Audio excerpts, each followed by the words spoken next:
national capital has hit the streets under the banner of the Delhi Medical Association. Their demands multiple. Hello and welcome back to the Wellbeing channel. What you just saw now has been quite much of a routine in India.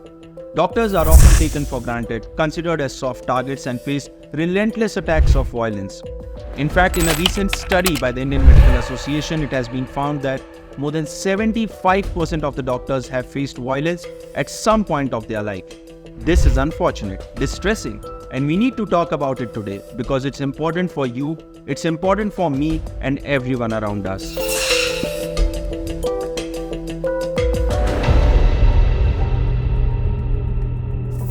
Gone are the days when doctors were considered next to God. Intern आजकल बहुत लोगों के मुंह से ये सुनने मिलता है कि लुटेरा है साहब। ये एक बहुत ही कॉम्प्लेक्स प्रॉब्लम है टू बी ऑनेस्ट। इस वीडियो के जरिए मैं डॉक्टर्स को जस्टिफाई नहीं करना चाहता हूँ, ना ही आप लोगों को पूरी तरह ब्लेम करना चाहता हूँ। इस वीडियो का मकसद है अवेयरनेस क्रिएट करना और हो सके तो इंडिया में इस बढ़ते प्रॉब्लम को थोड़ा कम करना। सो प्लीज कोई कंक्लूजन मत ड्रॉ कर लीजिएगा और इस वीडियो को अंत तक, एंड तक जरूर देखिएगा। So without any further delay, let's dive in.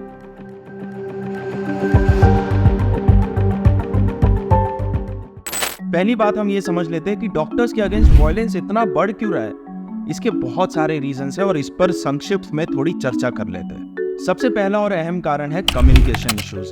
अक्सर डॉक्टर और पेशेंट के बीच में कम्युनिकेशन गैप होता है, जिस वजह से एक प्रोफेशनल बॉन्ड या अंडरस्टैंडिंग डेवलप नहीं हो पाती है।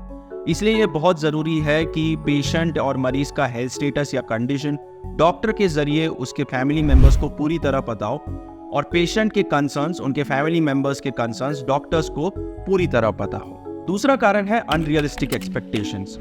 अब अक्सर लोगों का मानना ये होता है कि अगर कोई ट्रीटमेंट का कॉस्ट ज़्यादा है तो उसका आउटकम 100% अच्छा ही होना चाहिए। ये काफ़ी लेवल्स पर गलत है। पहली बात इसलिए कि हर ट्रीटमेंट प्लान हर पेशेंट के लिए कस्टमाइज किया जाता है और हर पेशेंट की बॉडी और हर पेशेंट का ऑर्गन उस ट्रीटमेंट को एक यूनिक वे में रिएक्ट करता है। तो आपके ट्रीटमेंट का कॉस्ट जो भी हो वो दो पैरामीटर्स पर डिपेंड करेगा। नंबर 1 की ट्रीटमेंट का जरिया या तरीका क्या है और नंबर 2 आपकी बॉडी उस ट्रीटमेंट को रिस्पॉन्ड कैसे कर रही है। सो हमारी तरफ से, आपकी तरफ से, पेशेंट्स और फैमिली मेंबर्स की तरफ से अनरियलिस्टिक एक्सपेक्टेशंस रखना ये जायज नहीं है और हमें इसे गिव अप कर देना चाहिए। नेक्स्ट आता है सोशल मीडिया। अब इंस्टाग्राम और यूट्यूब पर बहुत सेल्फ प्रोक्लेम डॉक्टर्स हैं जो बहुत गलत इंफॉर्मेशन देते हैं।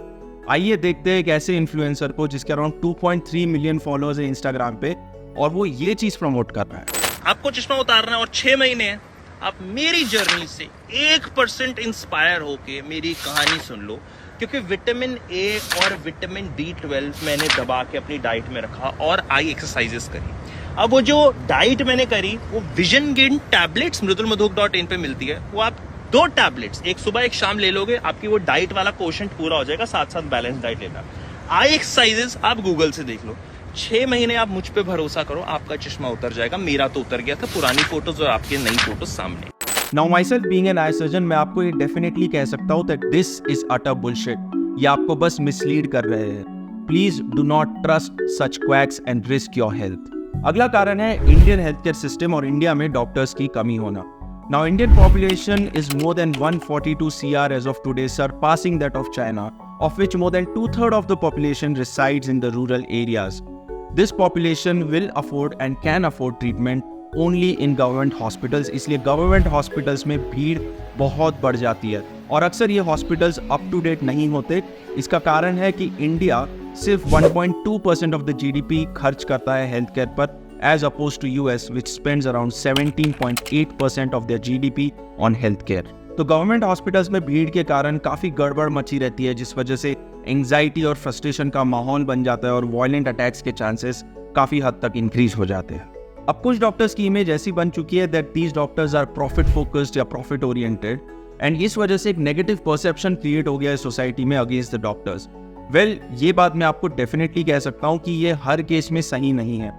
In fact, I know of doctors who have gone above and beyond for their patients to impact their lives for the better.